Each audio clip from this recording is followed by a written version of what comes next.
Hello बच्चों, आज का ये वीडियो विशेष करके मैं इसलिए भी बना रही हूँ कि आप सभी अपनी स्टडी को लेकर के बहुत ज़्यादा हैरान परेशान मत हों। आपको किसी भी तरह से कोई भी स्ट्रेस लेने की ज़रूरत नहीं है, क्योंकि बोर्ड का पैटर्न जो है वो मैंने आपको क्लियर किया हुआ है। आप उसी के अकॉर्डिंग अपनी स्टडी को रेगुलर रखेंगे तो आपको किसी भी तरह से कोई भी प्रॉब्लम नहीं आएगी, फर्स्ट ऑफ ऑल। दूसरी चीज़, रेगुलर बेसिस पे आपको आपकी स्टडी को करना है और आपकी कोशिश होनी चाहिए कि आप जो भी कर रहे हैं अपने से पर डे उसको बेहतर करने की कोशिश करेंगे। जैसे सपोज़ आज अगर हमने हाफ एन आवर स्टडी किया है तो कल हम उसमें 10 मिनट्स और ऐड कर देंगे, और इसके साथ जो रिवीजन का हमारा है उसको भी हम और बढ़ा देंगे, अपना टाइम पीरियड और ज़्यादा एक्सटेंड कर ले जाएंगे। और हम सक्सेस भी तभी होते हैं जब हम अपनी चीज़ों के ऊपर अपने गोल को पाने के लिए अपना 100% देते हैं। और 100% देने का टाइम अब ये आ गया है। जो आप कर रहे हो उसको और बेहतर करने की कोशिश करेंगे और कर रहे हैं। जैसे कि आप, कोई भी इंसान एक दिन में सक्सेस नहीं पाता। एक दिन में अगर हम ये सोचें कि हम बराबर आराम करते रहें, जब हमारा एग्ज़ाम आएगा, पेपर आएगा तो हम पढ़ लेंगे, कोई इतना टिपिकल नहीं है। तो बच्चों, ये बात मैं आपको समझाना चाहूँगी कि कोई भी चीज़ आप 1 डे मेंटेन नहीं कर सकते अगर आपने रेगुलर बेसिस पे उन चीज़ों को नहीं किया है।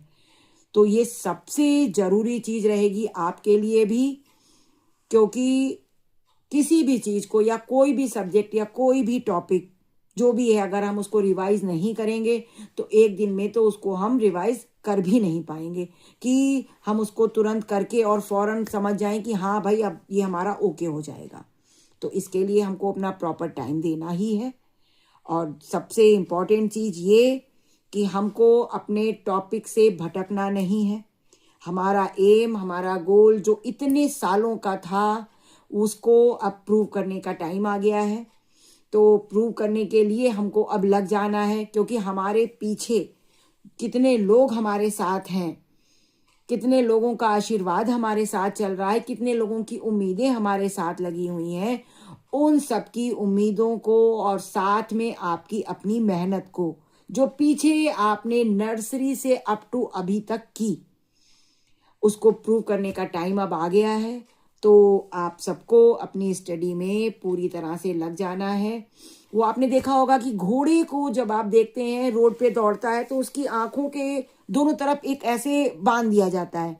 रीज़न ये नहीं है कि उसकी आंखें बंद की जा रही हैं, नो, उसको इसलिए लगाया जाता है कि जिससे वो सड़क पर दौड़ते समय इधर उधर की चीज़ों में उसका ध्यान ना भटके। तो ठीक वैसे ही आपको भी अपने चारों तरफ सिर्फ एक ऐसा एटमॉस्फेयर खुद से मेंटेन कर लेना है कि आप उस एटमॉस्फेयर को स्टडी मटेरियल से फिल कर लें। क्योंकि जब आपके चारों तरफ वही सब चीज़ें रहेंगी तो आपका माइंड डाइवर्ट ही नहीं होगा, और जब आपका माइंड डाइवर्ट नहीं होगा तो आपकी पूरी की पूरी अटेंशन आपकी स्टडी पे ही रहेगी, जो कि रहनी भी चाहिए। आपको आपका एम, आपके पीछे आपके जो पेरेंट्स हैं उनकी मेहनत, और इतने पीछे लंबे साल की जो आपकी मेहनत है उसको ही आप देखते चलेंगे तो मुझे नहीं लगता कि आपको आपकी स्टडी में, एग्ज़ाम में या किसी भी तरीके से आप कहीं भी डिस्टर्ब हो पाएंगे। आपको किसी भी तरह से डिस्टर्ब नहीं होना है, स्ट्रेस नहीं लेना है, भरपूर नींद लेनी है, अच्छे से खाना पीना है, अपनी सेहत का भी ध्यान रखना है। क्योंकि कभी कभी ऐसा होता है कि मैंने अच्छे बच्चों को भी देखा है कि उनकी तबीयत खराब हो गई, और तबीयत खराब होने पे आपको जो आता है आप वो भी नहीं कर पाते हो। तो हमें कोशिश यही करनी है कि एक तो प्रॉपर डाइट लेनी है, प्रॉपर डाइट के साथ एक जो नींद है वो भी हमको प्रॉपर लेनी है। ये नहीं कि आप जो है पूरी रात जग गए, फुल डे जग गए, तो आपकी नींद डिस्टर्ब हुई तो वो कहीं ना कहीं आपके शरीर को परेशान करेगी ही करेगी। तो जो मिनिमम नींद का टाइम है यानी 8 घंटे, वो तो आप ले ही लें। ठीक प्रॉपर डाइट लें, अपने खाने पीने का ध्यान रखें, अपने हेल्थ का ध्यान रखें, जिससे कि आप अपने पेपर के लिए अपने आप को पूरी तरह से तैयार रखेंगे। ठीक है, तो फिर आज के लिए मेरे वीडियो में इतना ही। Thank you for watching my video. Bye bye, best of luck बच्चों।